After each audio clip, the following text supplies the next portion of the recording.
Assalamualaikum warahmatullahi wabarakatuh.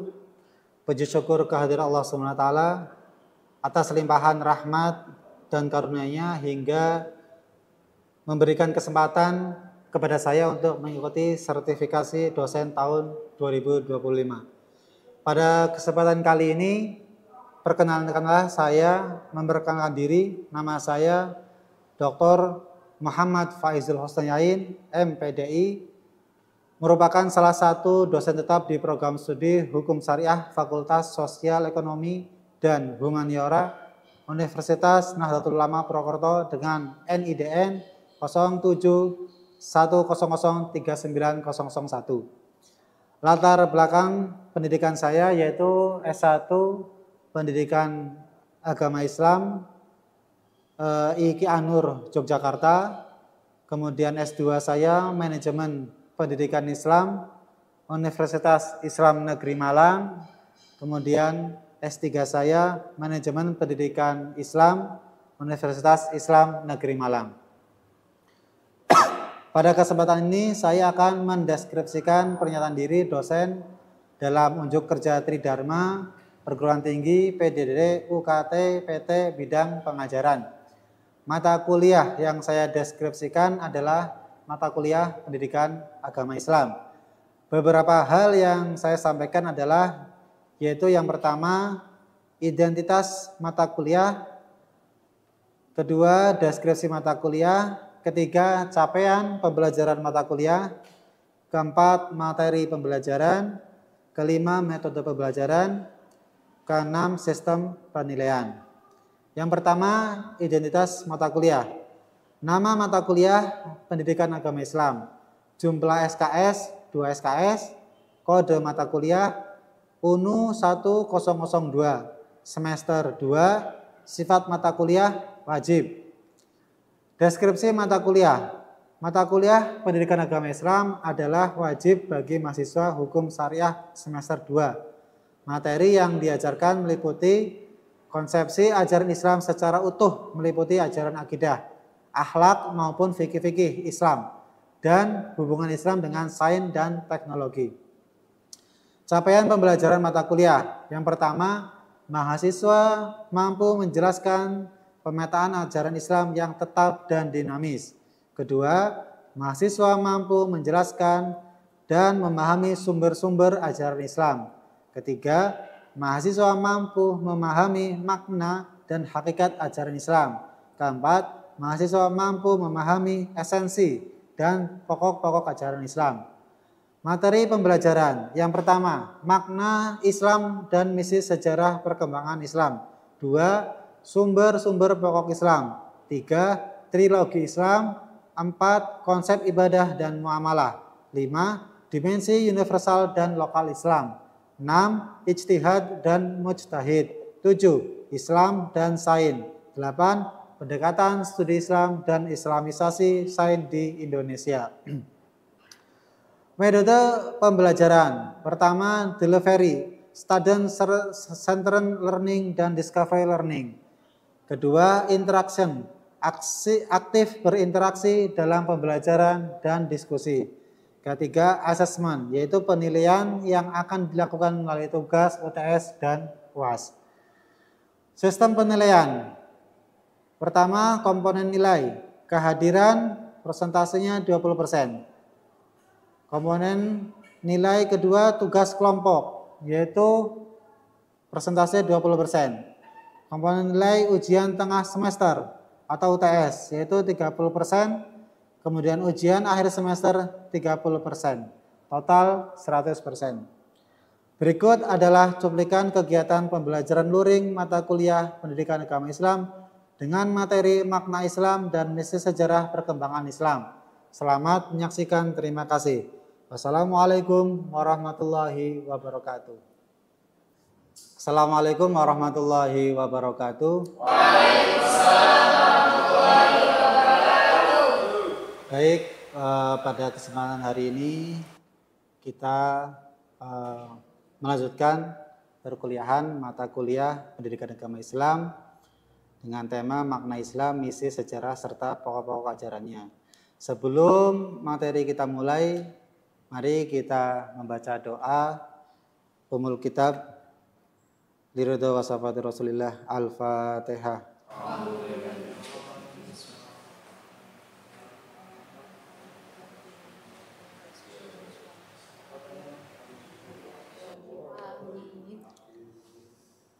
Baik, terima kasih teman-teman semuanya. Kita memasuki materi tentang tema makna Islam, misi, sejarah, serta pokok-pokok ajarannya. Makna Islam, 1, yang kedua misi dan sejarah perkembangan Islam, 3, setting sosio-geografis, kultural, dan ideologi masyarakat Arab pra-Islam. Apa makna Islam? Menurut dalam pandangan tokoh Hasyim Asy'ari, Islam adalah agama yang membawa rahmat bagi seluruh alam atau rahmatan lil alamin. Islam tidak hanya mengatur hubungan manusia dengan Tuhan, tetapi juga hubungan antara manusia dan alam. Di sini bisa didefinisikan hablum minallah, hablum minan nas, hablum minal alam. Ini menurut pandangan Hasyim Asy'ari. Kemudian Islam dalam pandangan Quraisy Shihab di dalam buku Membumikan Al-Quran, Islam berasal dari kata aslama yuslimu islaman yang berarti berserah diri. Islam adalah agama yang mengajarkan penyerahan diri sepenuhnya kepada Allah SWT, baik secara lahir maupun batin. Kemudian masih dalam pandangan Quraisy Shihab, Islam adalah agama yang mengajarkan keseimbangan antara dunia dan akhirat. Islam juga menekankan pentingnya akhlak mulia dalam kehidupan sehari. Jadi beberapa tokoh menyimpulkan atau mendefinisikan terkait dengan makna Islam. Ada juga menurut pandangan Ibnu Taimiyah, Islam adalah sebagai kepatuhan dan ketundukan kepada Allah melalui syariatnya. Islam mencakup keyakinan iman, perkataan, dan perbuatan. Ini Ibnu Taimiyah. Kemudian ada dari Imam Al-Ghazali, Islam adalah jalan hidup yang mengintegrasikan spiritualitas, akhlak, dan hukum. Islam mengajarkan manusia untuk mencapai kebahagiaan dunia dan akhirat. Hampir sama dengan definisi tadi yang pandangan dari Quraisy Shihab. Intinya untuk mencapai kebahagiaan dunia dan akhirat. Kemudian ada menurut Said Qutb, Islam adalah sistem hidup yang komprehensif, mencakup semua aspek kehidupan manusia, termasuk politik, ekonomi, dan sosial. Ini lebih luas lagi pemandangan atau pandangan menurut Said Qutb. Mencakup semua aspek kehidupan manusia. Jadi kita beraktivitas, kita sedang belajar, sedang kuliah, atau sedang bekerja, itu dalam pandangan Said Qutb adalah sebuah kategori dalam ibadah atau Islam. Sistem hidup yang komprehensif mencakup semua aspek kehidupan manusia. Selanjutnya, Islam adalah agama yang menekankan keadilan, kesejahteraan, dan kepedulian sosial. Islam juga memiliki sejarah panjang dalam membangun peradaban. Ini Neil Armstrong atau Karen Armstrong. Kemudian, Islam sebagai agama yang didasarkan kepada wahyu Allah kepada Nabi Muhammad. Islam menekankan pentingnya tauhid, keesaan Allah, dan tanggung jawab manusia sebagai khalifah di bumi. Ini ada ayatnya nih yang terkait dengan manusia di muka bumi.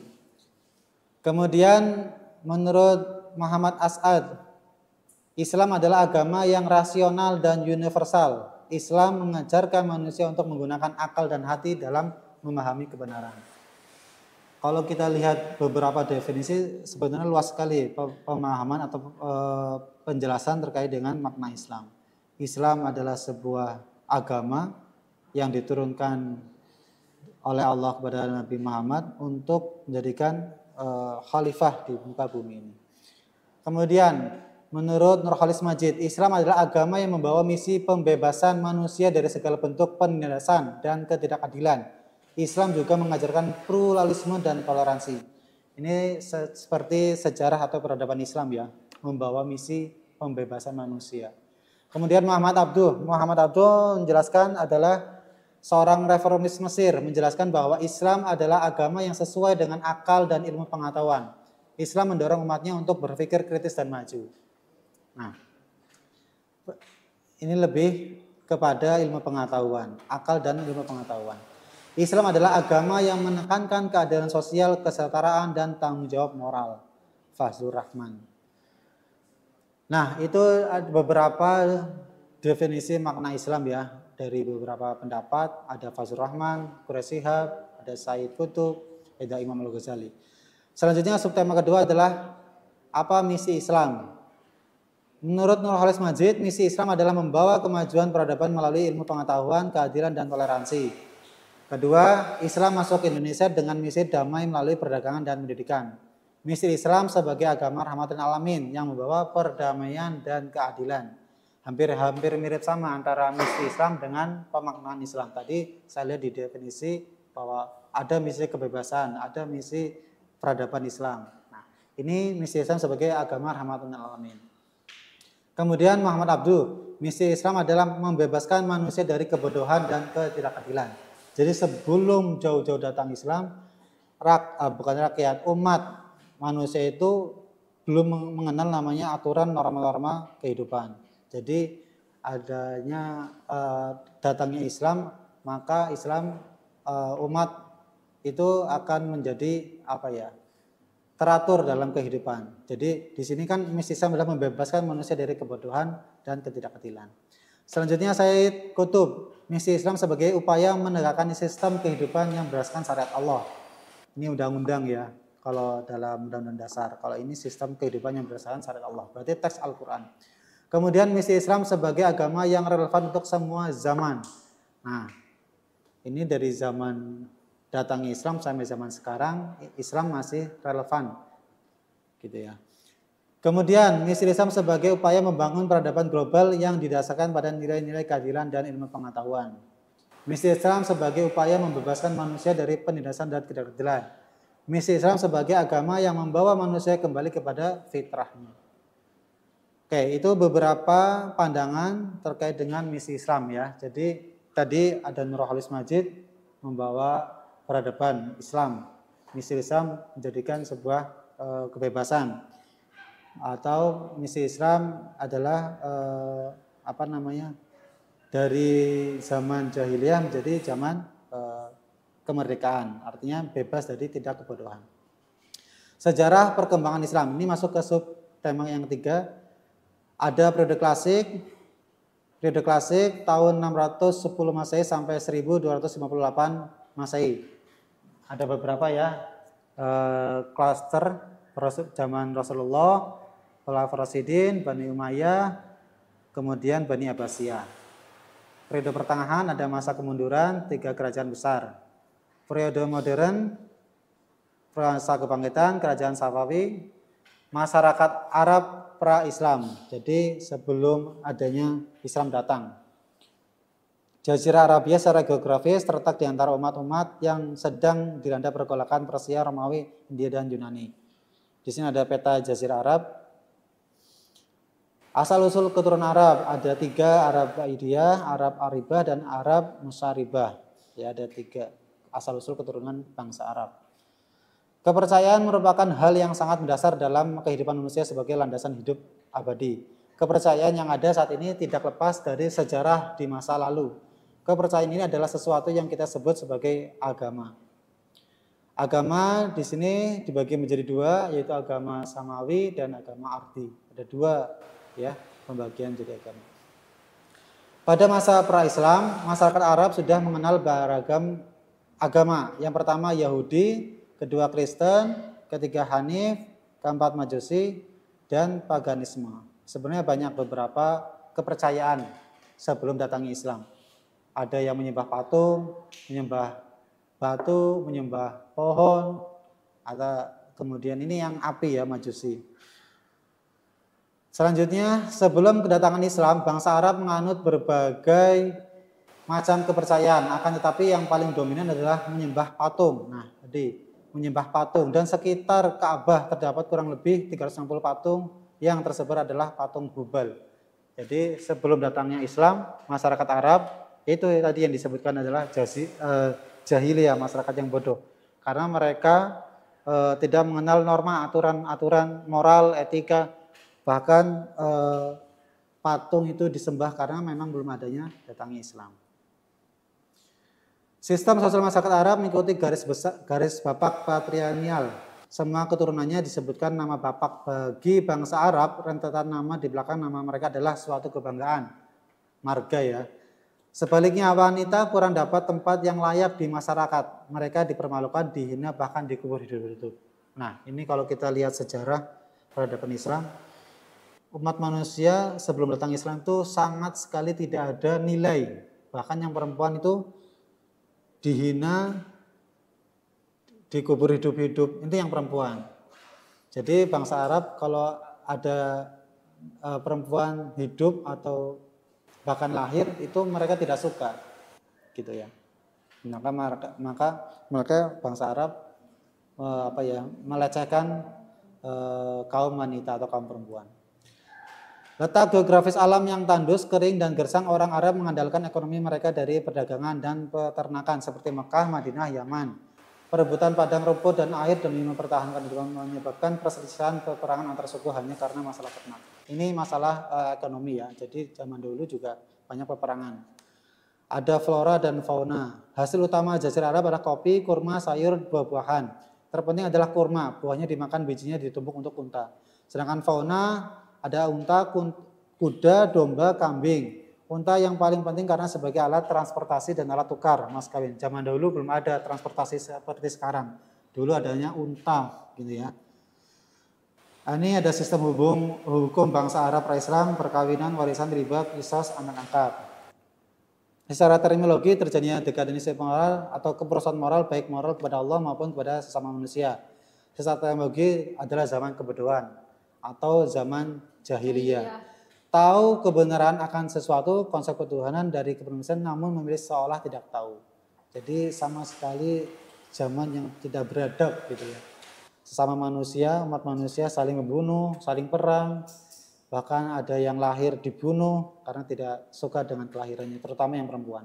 Mengapa Jazirah Arabia dipilih sebagai tempat kelahiran pertumbuhan Islam? Ini ada gambar ya, patung. Nah, masuk kepada pokok ajaran agama Islam. Ada 3, akidah, syariah, akhlak. Akidah iman kepada Allah, iman kepada malaikat, iman kepada kita Allah, iman kepada Rasulullah, iman kepada hari akhir, dan iman kepada qada dan qadar. Takdir ya. Kemudian syariah ada 4, ibadah, sholat, puasa, zakat, haji, dan lain-lain. Muamalah, hukum, jual beli, ekonomi, pernikahan. Jinayah, hukum pidana dalam Islam. Siasat, sistem pemerintahan dalam Islam. Terakhir akhlak, akhlak kepada Allah, yaitu taat beribadah, berdoa, dan bersyukur. Yang kedua akhlak kepada sesama manusia, habbu minan nas, yaitu jujur, adil, sabar, tolong menolong. Yang terakhir akhlak kepada lingkungan, yaitu menjaga alam, tidak merusak pada lingkungan. Jadi menjaga satu atau lingkungan. Baik, itu materi yang sudah saya sampaikan dari beberapa tema atau subtema dari makna Islam, kemudian misi Islam, terakhir sejarah peradaban Islam. Baik teman-teman semuanya, ini materi yang sudah saya sampaikan. Barangkali ada yang mau ditanyakan, silakan. Izin bertanya Pak. Ya. Perkenalkan nama saya Ainun, izin bertanya. Tadi sudah dijelaskan bahwasannya apa itu makna Islam, ada juga beberapa definisi-definisi dari makna Islam sendiri. Itu kan ada banyak ya Pak untuk definisi-definisinya.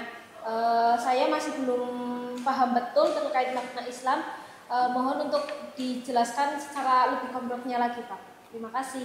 Oke, terima kasih Saudari Ainun ya bertanya. Tadi berarti tidak menyimak ya. Islam, saya katakan tadi ada beberapa definisi terkait dengan Islam. Menurut Quraish Shihab, menurut Sayyid Qutb, Imam Al-Ghazali. Tapi secara sederhana Islam adalah agama yang rahmatan lil alamin. Islam membawa keberkahan, Islam membawa kedamaian. Islam secara makna adalah aslama islamu islaman. Agama yang mengajarkan penyerahan diri sepenuhnya kepada Allah. Jadi kita selama kita dalam beraktivitas memiliki nilai unsur ibadah, maka itu bisa dikatakan Islam. Islam adalah agama yang mengajarkan keseimbangan antara dunia dan akhirat. Jadi kita beraktivitas apapun, termasuk sekarang kuliah, bekerja, kemudian aktivitas jual beli, itu bisa dikatakan pada Islam. Yang jelas Islam adalah membawa kedamaian. Banyak sekali ketika kita memahami Islam seperti apa yang disampaikan di beberapa media sosial, kayak Islam seperti agama teroris. Padahal kalau kita melihat dalam teks tidak, itu adalah oknum atau figur yang kemudian tidak bisa disalahkan ajaran agama Islam. Agama Islam itu sebenarnya tadi rahmat. Bahkan bukan sesama Islam. Kita kalau melihat ajarannya Gus Dur, Abdurrahman Wahid, kadang ketika menolong tidak ditanya agamanya apa, tetapi sesama umat manusia itu kita punya jiwa untuk menolong. Dalam Al-Quran, wa ta'awanu 'alal birri wa taqwa. Tolong menolonglah dalam hal kebaikan. Maka sebenarnya Islam itu luas. Jangan kemudian ketika ada ekstremisme atau ada terorisme, kemudian Islam yang disalahkan. Tapi itu adalah oknum personalitinya. Tapi ajaran agama Islam tidak seperti itu mengajarkannya. Baik, itu kaitannya dengan makna Islam. Teman-teman, tadi sudah saya sampaikan ada beberapa subtema. Barangkali nanti setelah ini selesai, kalian nanti bisa untuk dipelajari lagi. Tapi sebelum nanti saya tutup, saya akhiri, saya ingin ada teman yang bisa menyampaikan sedikit apa yang sudah saya sampaikan. Coba dari tema yang sudah saya sampaikan,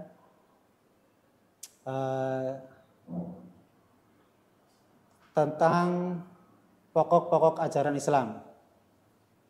Apa sebutkan pokok-pokok ajaran Islam? Silakan, ada? Saya Pak. Ya. Perkenalkan, saya Amir Abidja Pak, menjawab tentang pokok ajaran Islam. Pokok-pokok ajaran Islam meliputi yang pertama ada akidah. Akidah itu terdiri dari rukun iman. Untuk yang kedua ada syariah, terdiri dari ibadah, muamalah, dan jinayah serta siasat. Untuk yang ketiga ada akhlak, mencakup dari akhlak kepada Allah, akhlak kepada manusia, dan akhlak kepada lingkungan. Oke. Baik, jadi ini Mas siapa? Mas Amir Pak. Oke, Mas Amir menyimak ya. Saudara ini tadi nggak nyimak. Tadi saya menjelaskan ada subtema pokok ada 3 terkait dengan makna Islam, kemudian misi Islam, terakhir sejarah peradaban Islam, termasuk adalah pokok ajaran agama Islam. Ada 3, akidah, syariah, dan akhlak. Kalau kita bicara akidah berarti keyakinan atau ketuhanan yang Maha Esa. Iman kepada Allah, iman kepada malaikat, dan seterusnya. Sedangkan syariat itu aturan, norma-norma yang ada di dalam syariat Islam atau Al-Quran lah gitu ya. Jadi syariat ibadah. Ada ibadah mahdho, ada ibadah ghair mahdho. Ibadah mahdho itu ibadah yang wajib. Jelas kita tidak bisa otak-atik. Ibadah wajib yaitu tadi sholat, zakat, puasa, dan haji jika mampu. Kalau kita sampai tidak melaksanakan itu berarti kita berdosa karena tidak menjalankan. Tapi ada ibadah ghair mahdho. Ibadah ghair mahdho itu ibadah yang tidak wajib. Dan itu ada di dalam hadis atau sunnah atau amalan-amalan yang lain. Jadi ketika kita mengerjakan dapat pahala, tapi ketika tidak mengerjakan tidak dapat pahala, gitu ya. Kemudian terakhir akhlak, etika atau moral. Kita bicara etika atau moral tentu sesama manusia. Tadi yang saya contohkan Gus Dur Abdurrahman Wahid, seorang tokoh NU yang berpikiran adalah kita sesama manusia harus saling membantu. Jangan lihat agamanya apa begitu. Lah akhlak di sini adalah sebagai moral etika kita dalam beraktivitas atau dalam ajaran agama Islam. Baik, itu beberapa tema atau subtema yang sudah saya sampaikan. Moga-moga atau harapan saya minggu depan nanti kita bahas kembali, kemudian kita lanjutkan materi selanjutnya. Nanti biar teman-teman tidak lupa apa yang sudah saya sampaikan, dan nanti juga mungkin ketika ujian akhir semester akan keluar karena tema yang sudah kita bahas dan kita diskusi tentu semua soal atau teks atau materi yang sudah kita bahas bersama. Cukup dari pertemuan kali ini? Cukup? Kita lanjutkan minggu depan. Baik, terima kasih untuk pertemuan kali ini. Barangkali ada kata atau ucapan atau kalimat yang kurang berkenan, saya mohon maaf. Saya akhiri. Wallahu muwaffiq ila aqwamit thoriq. Assalamualaikum warahmatullahi wabarakatuh.